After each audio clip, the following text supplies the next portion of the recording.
Hello दोस्तों, स्वागत है आपका एस्ट्रोलॉजी एंड ह्यूमन लाइफ के चैनल पर।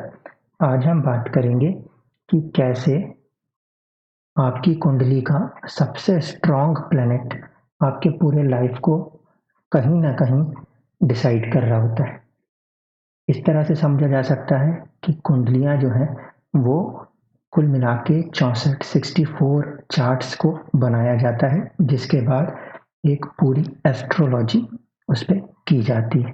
जैसे आप ज्योग्राफी में मैप्स देखते हैं, वर्ल्ड मैप, फिर किसी देश का मैप, फिर किसी स्टेट का मैप, इसी तरीके से ह्यूमन लाइफ के ऊपर जो चार्ट बनता है तो उसमें 64 चार्ट्स बनते हैं, जिसमें सबसे मेन होता है लगन चार्ट।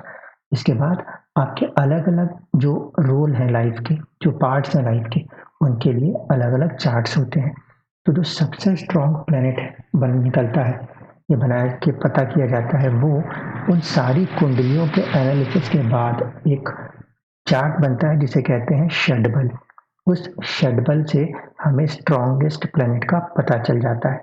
तो आइए हम देखते हैं कि कैसे हमें प्लैनेट को यूज करना है हमारी एस्ट्रोलॉजी की नॉलेज को इम्प्रूव करने में और अपने प्रिडिक्शन को फाइंड आउट करने में।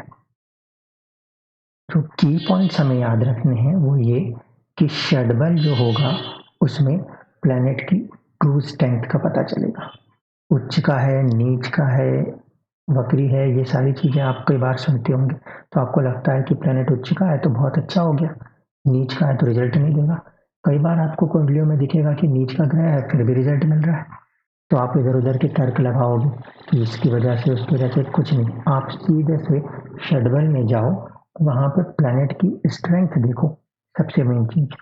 फिर दूसरा पॉइंट आपको ध्यान रखना है कि जो कोई सी भी दशा या अंतरदशा चल रही होगी, उसका जो रिजल्ट आएगा वो अलग अलग जो चार्ट्स होते हैं, उन चार्ट्स में वो प्लैनेट कैसे कैसे रूल कर रहे हैं, किन हाउसेस को गवर्न कर रहे हैं, इसके बेसिस पर आएगा। इसको मैं आपको आगे एग्जाम्पल में समझाऊंगा कि अच्छे दिखने वाले प्लैनेट की भी दशा में बैड रिजल्ट आ सकता है। तीसरी बात कि जो भी स्ट्रॉन्गेस्ट प्लैनेट आपको मिलेगा उसमें आपको उस प्लैनेट के नेचर को ध्यान रखना है। साथ ही साथ वो प्लैनेट जिस हाउस में बैठेगा, लगन चार्ट में हो या जिस भी पार्ट ऑफ लाइफ को हम देख रहे हैं उससे रिलेटेड चार्ट हो, वहाँ पे उसका प्लेसमेंट देखना है, किन हाउसेस को वो रूल करता है ये देखना है। और अगर उसके साथ कोई ग्रह बैठ जाता है तो उन ग्रहों को भी एनालाइज करना है, क्योंकि वो उसके रिजल्ट्स को कहीं ना कहीं पर प्रभावित जरूर करेंगे। हम एक चार्ट लेते हैं जो कि एक लगन कुंडली है। इस लगन कुंडली को स्टडी करने की हम कोशिश करेंगे और आखिर में मैं आपको इनका नाम बताऊंगा कि ये कौन है। तो सबसे पहला काम हमें करना है, हमें जाना है षडबल पर और षडबल में प्लैनेट की स्ट्रेंथ देखनी है। ये आ गए हम षडबल पर। षडबल में बहुत सारे जो स्ट्रेंथ होते हैं उन सभी को काउंट करके एक फाइनल रिजल्ट बनता है कि कौन सा प्लैनेट सबसे ज़्यादा स्ट्रॉन्ग है। इस कुंडली में, इस लगन कुंडली के लिए, इस कुंडली के लिए शनि सबसे ज़्यादा स्ट्रॉन्ग प्लैनेट है। इस तरीके से आपको एक रिलेटिव रैंक दिखाई दे रही होगी। तो जो लास्ट में आपको एक रो दिख रही है रिलेटिव रैंक्स की, वहाँ पे आप देख सकते हैं शनि को, सैटर्न को फर्स्ट रैंक मिली है, यानी वो सबसे स्ट्रॉन्ग प्लैनेट है। अब मैं वापस आता हूँ लगन कुंडली पर। लगन कुंडली पे आप ध्यान दें तो शनि 9th और 10th हाउस, 10 नंबर और 11 नंबर जहाँ लिखा है उसका स्वामी है और वो 8वें घर में बैठा है। जिन लोगों को एस्ट्रोलॉजी का थोड़ा भी आइडिया है उन्हें पता है 8वां घर होता है ट्रांसफॉर्मेशन का, डिलेस का। शनि भी कारक है कहीं ना कहीं किसी तरीके से डिले का, क्योंकि वो चीज़ों को बहुत धीरे धीरे करके देता है। इसीलिए शनि को ज़्यादातर लोग दुख का कारण मानते हैं, डिले का कारण मानते हैं। तो शनि का नेचर एक तो हो गया थोड़ा सा दुख, दूसरा हो गया डिले, तीसरा होता है कि ये एक एकांतवास का ग्रह है। ज़्यादातर लोग अपने आप को एकांतवास के तौर पे फील करना चाहते हैं क्योंकि इस ग्रह की ये ताकत है।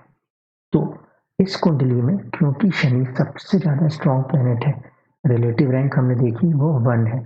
तो दूसरी बात, ये 8वें घर में बैठा है जो कि फिर से एकांतवास का है। तो कुंडली का सबसे ताकतवर ग्रह पूरी कुंडली को जो रूल कर रहा है वो ये बता रहा है कि उसे कहीं ना कहीं डिले पसंद है, कहीं ना कहीं उसे अकेले रहना पसंद है, कहीं ना कहीं वो कुछ परेशानियों के साथ ही जिंदगी को आगे निकालेगा। ये शनि का बेसिक नेचर को हमने यहाँ पे इन्वॉल्व कर दिया।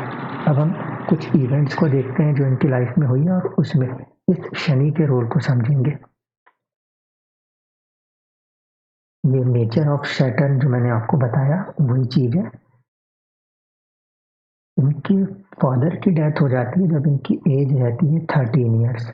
1942 में इनके फादर की डेथ होती है और जब इनके फादर की डेथ होती है तो उस समय जो दशा चल रही है वो हो रही होती है बुध में गुरु की अंतरदशा।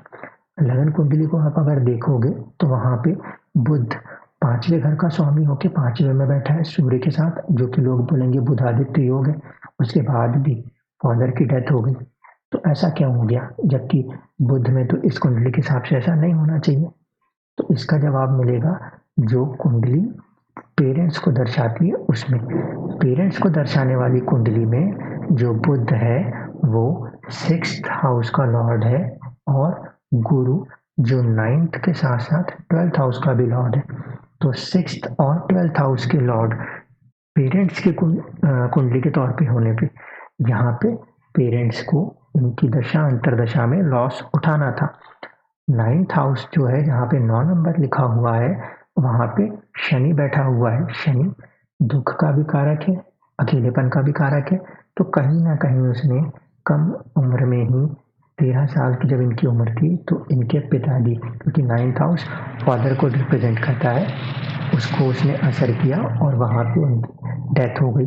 राहु का यहाँ बैठ जाना चीज़ों को अचानक कराता है, तो राहु के बैठने के कारण सडन डेथ यहाँ पे हुई। दशा अंतरदशा आपकी बुध में गुरु की थी क्योंकि 6th और 12th लॉर्ड है, लेकिन शनि का 9th हाउस पे बैठ जाना पेरेंट्स के मामले में फादर से उनको अलग कर देता है।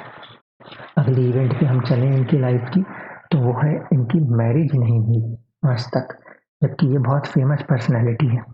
कारण क्या है कि जो शनि कुंडली में सबसे स्ट्रॉन्ग प्लैनेट है वो जो मैरिज का चार्ट होता है नवमांश उसमें भी 8वें घर में बैठा है।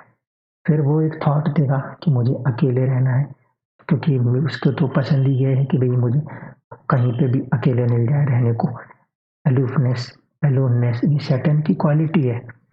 तो यहाँ पे इस क्वालिटी के साथ साथ मैरिज एस्पेक्ट वाले चार्ट में भी वो 8th हाउस में मिलके और स्ट्रांग हो गया। आप यहाँ पे देखेंगे तो कुछ लोग बोलेंगे कि जो D9 का चार्ट है, नवमांश का चार्ट है, इसमें तो बुध यानी कि इस लगन का स्वामी बहुत अच्छा योग बना के बैठा है, अपने घर का बैठा है, लेकिन फिर भी वो रिजल्ट नहीं दे पाएगा। क्यों? क्योंकि जो मानसिकता है, जो शनि ने मानसिकता दी विथ रिस्पेक्ट टू मैरिज, वो भी एक तो डिनायल और दूसरा डिले, दोनों मोड को एक साथ मिला के दिया हुआ है। इस वजह से यहाँ पे जो सबसे स्ट्रॉन्ग प्लैनेट है उसका असर हमारी मैरिड लाइफ पे भी कहीं ना कहीं देखने को मिलता है। फिर हम बात करते हैं इनके प्रोफेशन की। इनके प्रोफेशन में जो इनका शनि है, यानी हमारा जो सबसे स्ट्रॉन्ग प्लैनेट है, वो रिप्रेजेंट करता है 4th हाउस जहाँ 10 नंबर लिखा है और 5th हाउस जहाँ 11 नंबर लिखा है। 10 नंबर जिसे हम चौथा घर कह रहे हैं वो होता है जनता का, और जो 5वां घर होता है जहाँ 11 नंबर लिखा है उसे कहते हैं जनता से सुख का।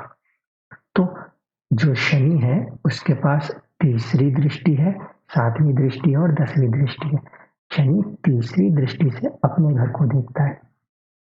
सबसे स्ट्रॉन्ग प्लैनेट होके शनि कर्म के हिसाब से, प्रोफेशन के हिसाब से 5th हाउस को ही देख रहा है अपनी दृष्टि से। इस वजह से इनका जो फेम है वो लोगों के बीच बहुत ज़्यादा है, क्योंकि जब भी 5वां घर एक्टिवेट होगा तो मान के चलिए कि लोगों के बीच में आदमी की प्रसिद्धि किसी न किसी कारण से जरूर होगी।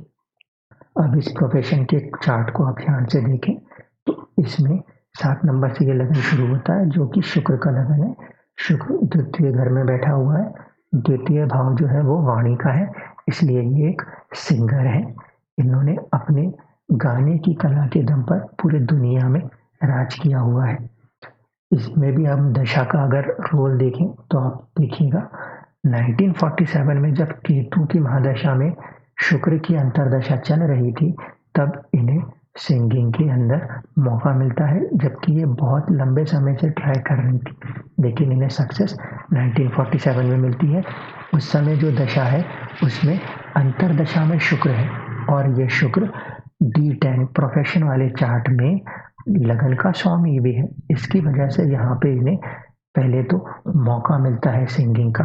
दूसरा, इनकी लाइफ को डिसाइड करने वाला जो प्लैनेट शनि है वो 5वें घर को देख रहा है, जो उसकी अपनी राशि है, इसीलिए इन्हें एक बहुत लंबा फेम मिलता है। शनि जो भी चीज़ देता है बहुत लंबे अंतराल के लिए देता है। आज की दुनिया में भी लोग इनके गानों को पसंद करते हैं, लेकिन आपको ये बात जान के हैरानी होगी कि ये इंसान अभी भी कभी सामने आते हुए नजर नहीं आता। ये आते हैं, गाना गाते हैं और चले जाते हैं, लेकिन फिर भी लोग इन्हें याद रखते हैं। ऐसा नहीं है कि इनके बहुत सारे वीडियोस बने हों, क्योंकि शनि का जो नेचर है वो है अकेलापन, वो पीछे छिप के कहीं ना कहीं काम करने वाला काम होता है। इसीलिए आप आज भी अगर याद करेंगे तो सुश्री लता मंगेशकर जी अपने गानों के कारण हर जगह पहचानी जाती हैं, लेकिन आपने उनको हर बार शो करते हुए नहीं देखा होगा जितना कि दूसरे सिंगर्स सामने आके शो करते हैं, क्योंकि ये शनि का नेचर है। वो अपने आप को अकेला रखता है, छिपाए रखता है और फिर भी रिजल्ट को दे रहा होता है। तो आई होप कि आपको समझ में आ गया होगा। कुंडली का जो सबसे स्ट्रॉन्ग प्लैनेट है षडबल में, आपको पहले वो देखना है, उसके नेचर को देखना है, उसके रूलिंग हाउसेस को देखना है, और उस हाउस के अंदर अगर कोई बैठ जाता है जिसे वो रूल कर रहा है, तो फिर उन प्लैनेट्स को भी थोड़ा-सा असर उन पे देखना है। इस तरीके से कुंडली का जो सबसे स्ट्रॉन्ग प्लैनेट होता है वो आपके लाइफ के हर एस्पेक्ट पे किसी न किसी तरीके से अपना रिजल्ट ज़रूर दे रहा होता है। चलिए दोस्तों, अब हम मिलेंगे अगले किसी वीडियो में, जिसमें हम और भी लोगों की कुंडली पे इसी रूल को लगा के देखेंगे कि ये कितना स्ट्रॉन्ग रूल है। तब तक के लिए धन्यवाद।